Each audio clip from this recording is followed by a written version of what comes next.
કહેવાય છે કે ગુજરાતની ભૂમિ એટલે સંતો મહત્વની ભૂમિ. ઠેર ઠેર જગ્યાએ દેવતાઓ અને સંતના મંદિરો આવેલા છે. દરેક લોકો ભાવભક્તિપૂર્વક તેને પૂજતા હોય છે. આજે અમે તમને માટેલધરાના ખોડિયાર માતા વિશે જણાવીશું. તે કેવી રીતે પ્રગટ થયા અને મંદિર ક્યાં આવેલું છે તેની સંપૂર્ણ માહિતી આજે અમે તમને જણાવીશું. મોરબી જિલ્લાના વાંકાનેર તાલુકામાં માટેલ ગામ ખોડિયાર માતાનું મંદિર આવેલું છે. દરેક ભક્તો અહીં આવીને ભક્તિથી અને શ્રદ્ધાથી આવે છે. આ મંદિર ખોડિયાર માતાનું મંદિર 200 વર્ષ જૂનું છે.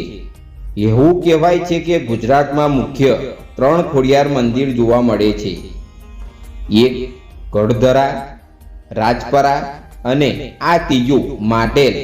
ત્રણેય મંદિર પાછળ એક ઇતિહાસ આવેલો છે.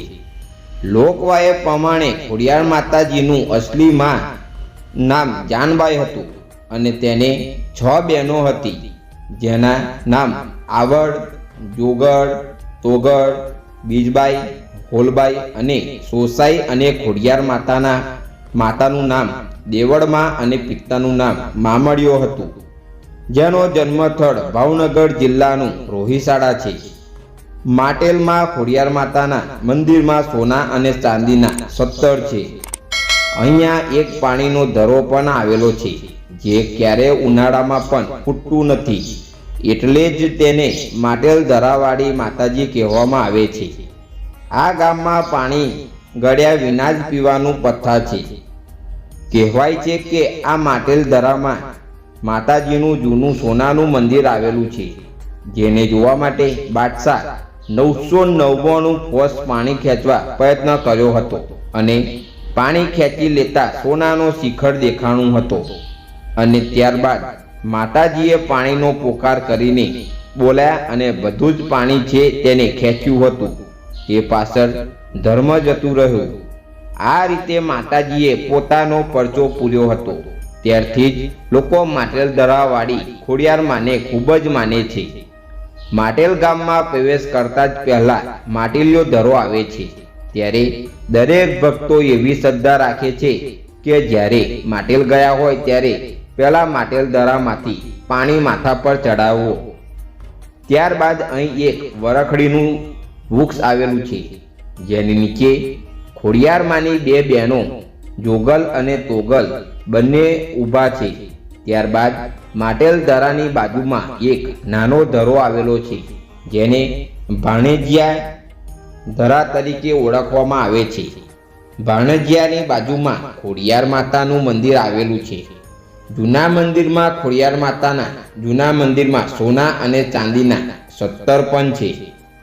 બાજુમાં નવા ખોડિયાર માના મંદિર પાસે આરસ પથ્થરની સુંદર મૂર્તિ પણ આવેલી છે. અહીંયા ભક્તો પોતાની માનતા પૂરી કરે છે અને લોકો દૂર દૂરથી પગપાળા ચાલીને આવે છે. એક લોકવાયે પ્રમાણે માતાજીનું નામ ખોડિયારમાં પડવા પાછળ એક કથા આવેલી છે. એક વખત મામડિયા ચારણના સૌથી નાનો દીકરો એવો મેરખ્યાને ખૂબ જ ઝેરી સાપ કરડ્યો હતો.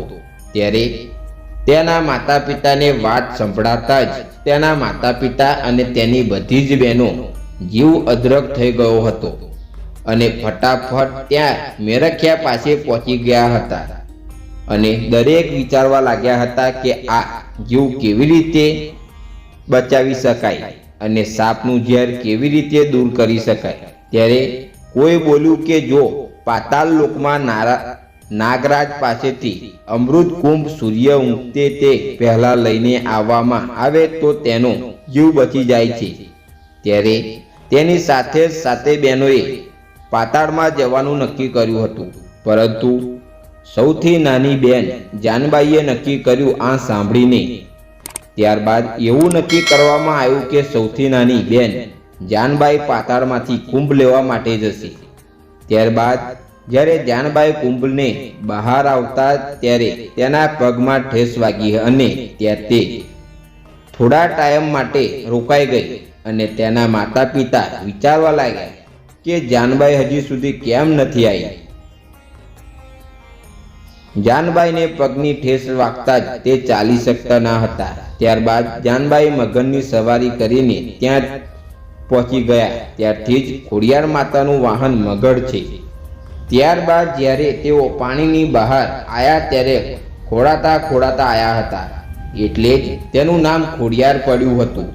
આપણા સમાજમાં ઘણા લોકો ખોડિયાર માતાને પોતાની કુળદેવી તરીકે પૂજે છે અને શ્રદ્ધા તેના ઉપર ખૂબ જ શ્રદ્ધા રાખે છે.